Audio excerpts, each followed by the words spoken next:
बाबासाहेब आपणाला बुद्धाचा जो काही आदर्श आहे, बुद्धाचं चारित्र्य या ग्रंथामध्ये ज्यांनी मांडलेलं आहे, बुद्धाची शिकवण बाबासाहेब आंबेडकरांनी यामध्ये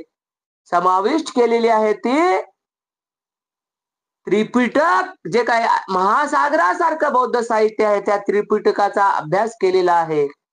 आणि जे काही बुद्धांना अभिप्रेत होतं, बुद्धाची शिकवण म्हणजे जे बुद्धाला अभिप्रेत असणारी शिकवण, त्यामधून बाबासाहेब आंबेडकरांनी वेचून वेचून कणाकणाने वेचून जे काही